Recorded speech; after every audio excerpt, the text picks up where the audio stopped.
इस तस्वीर को देखिए। यह महिला भारतीय सेना के एक ब्रिगेडियर की पत्नी है और उसके बगल में बैठा आदमी उसका गुप्तचर एजेंट है, जिसे चाय व्यापारी बनाकर भारत भेजा गया था और जिसने भारत की गुप्तचर एजेंसियों को टिनी डांस नचाया था। यह व्यक्ति कौन था और कैसे उसने भारत में घुसपैठ की और न केवल भारतीय सैन्य अधिकारियों के साथ संबंध बनाए, बल्कि दुनिया की सर्वश्रेष्ठ गुप्तचर एजेंसियों वाले देश की आंखों में धूल झोंकते हुए भारत के प्रशासनिक नक्शे भी चुरा लिए। यह वह व्यक्ति था जिसने भारत के गोरखपुर के पूरे हवाई मार्ग को नष्ट कर दिया था। मित्रों, दुनिया में मोसाद और केजीबी जैसी बेहतरीन खुफिया एजेंसियां हैं, लेकिन यकीन मानिए आईएसआई का स्तर बहुत ऊंचा है, अलग है। आप यहां से अंदाजा लगा सकते हैं कि यह आईएसआई एक एजेंट भारतीय सेना में घुसपैठ कर भारतीय सेना मुख्यालय तक पहुंच गया। यहां तक कि भारतीय सैन्य एजेंसी डीएमआई को भी संदेह हो गया। जब डीएमआई अधिकारियों ने उसे पूछताछ के लिए बुलाया तो उस व्यक्ति ने भारतीय सेना के अधिकारियों के साथ अपने संबंधों का खुलासा किया और उच्च सेना कमान से शिकायत करने की धमकी दी। डीएमआई अधिकारी को अपनी नौकरी की चिंता हुई और बिना कोई और पूछताछ किए अधिकारी ने मुस्कुराते हुए एजेंट को छोड़ दिया। इस साहसी व्यक्ति ने अपनी जान जोखिम में डालकर भारत के परमाणु रहस्यों को कैसे चुराया, यह बात न तो सलमान खान, न ही जॉन अब्राहम, न ही अजय देवगन समझ सकते हैं, क्योंकि यह कोई फिल्म नहीं बल्कि हकीकत थी। इस एजेंट का नाम सैयद सलीम अब्बास है, कोड नाम विनोद चोपड़ा। 1971 के युद्ध के बाद जब कुछ गद्दारों और भारतीय सैन्य एजेंटों के कारण पाकिस्तान को बांग्लादेश में हार का सामना करना पड़ा, तब सैयद सलीम अब्बास तरबेला बांध पर सहायक इंजीनियर के पद पर कार्यरत थे। इस दुर्घटना ने पाकिस्तानी लोगों के दिलों पर गहरा घाव छोड़ दिया और सैयद सलीम अब्बास उन लोगों में से एक थे। उन्होंने सैयद सलीम अब्बास को चुना और उन्हें चाय व्यापारी के रूप में भारत भेजा। सैयद सलीम अब्बास ने कोडनेम विनोद चोपड़ा बनकर भारत को चौंका दिया। सलीम अब्बास भारतीय मंदिरों में सस्ते दामों पर दुनिया की सबसे अच्छी चाय बेचते थे। इस प्रकार कुछ ही महीनों में उनका नाम व्यापारिक हलकों में गूंजने लगा। मित्रों, भारतीय सेना में खाने पीने के ठेके दिए गए। विनोद चोपड़ा उर्फ सैयद सलीम अब्बास ऐसे ही एक अनुबंध के जरिए भारतीय सेना की छावनियों तक पहुंचे। वह बोलने में बहुत अच्छा था।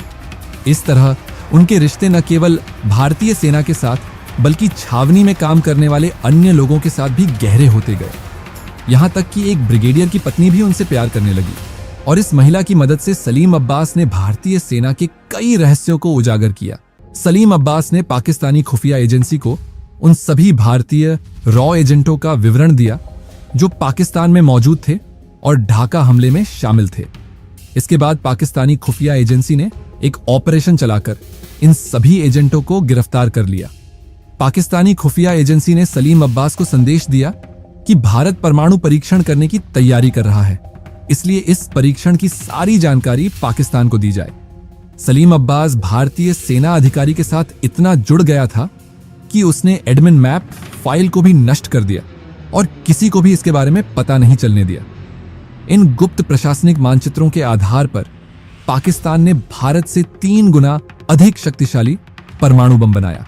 कुछ दिनों बाद भारतीय सेना को खबर मिली कि ये सभी एजेंट पाकिस्तान में गिरफ्तार हो गए हैं और इसके बाद भारत में हड़कंप मच गया। भारतीय सैन्य खुफिया विभाग को पहले से ही सलीम अब्बास पर संदेह था, इसलिए उन्होंने उस पर जासूसी की और उसे गिरफ्तार कर लिया गया। लगभग 1 महीने की गिरफ्तारी और यातना के बाद सलीम अब्बास उनकी हिरासत से भागने में कामयाब हो गया और सीधे मुंबई पहुंचा। डीएमआई से भागने के बाद यह फोटो भारतीय समाचार पत्रों में प्रकाशित हुई थी और उसे पकड़ने के लिए 1 करोड़ रुपए का इनाम रखा गया था। जब सलीम अब्बास मुंबई पहुंचा तो उसकी मुलाकात तत्कालीन मुंबई के डॉन मुस्तफा और हाजी पटेल से हुई। इन दोनों डॉनों ने भारत में मुसलमानों का समर्थन किया। उस दौर में ये दोनों भारत के सबसे बड़े तस्कर थे, लेकिन किसी कारणवश वे एक दूसरे के विरोधी हो गए। सलीम अब्बास ने अपनी सर्वश्रेष्ठ बुद्धि का प्रयोग करते हुए दोनों के बीच सुलह कराई और उन्हें एकजुट किया।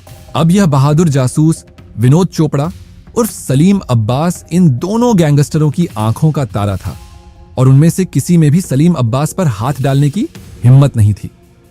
लेकिन भारतीय सेना को इस बात की बिल्कुल जानकारी नहीं थी कि सलीम अब्बास उस समय कहां थे। 3 दिन के भीतर ही सलीम अब्बास को पाकिस्तानी खुफिया एजेंसी से सूचना मिली कि भारतीय सैन्य एजेंसी DMI के कुछ जासूस नेपाल के रास्ते पाकिस्तान भेजे जा रहे हैं, इसलिए उनका सफाया कर दिया जाना चाहिए। सलीम अब्बास को यूसुफ मस्तान ने नेपाल भेजा था और अब उसका गुप्त नाम रॉबर्ट माइकल था। यहां उनकी मुलाकात एक चीनी मुस्लिम लड़की मरियम से हुई, जिसने इस मिशन में सलीम अब्बास की मदद की। सलीम अब्बास ने इन 11 एजेंटों को एक एक करके मार डाला। इस मिशन के बाद सलीम अब्बास को एक अन्य गुप्त मिशन पर सऊदी अरब भेजा गया और यहां उनका गुप्त नाम आसिफ अली रखा गया। इस प्रकार सलीम अब्बास कई सफल गुप्त मिशनों का संचालन करते हुए थाईलैंड गए और वहां से सुरक्षित पाकिस्तान पहुंचे तथा भारत की गुप्तचर एजेंसियां भारत में विनोद चोपड़ा की खोज करती रहीं। सलीम अब्बास पाकिस्तान और ISI के इतिहास के सबसे अच्छे एजेंटों में से एक थे, जिनकी फरवरी 2002 में कराची में मृत्यु हो गई। तो दोस्तों, ये थी पाकिस्तान और उसके सबसे बेहतरीन सीक्रेट एजेंट की कहानी। यह वीडियो आपको कैसा लगा?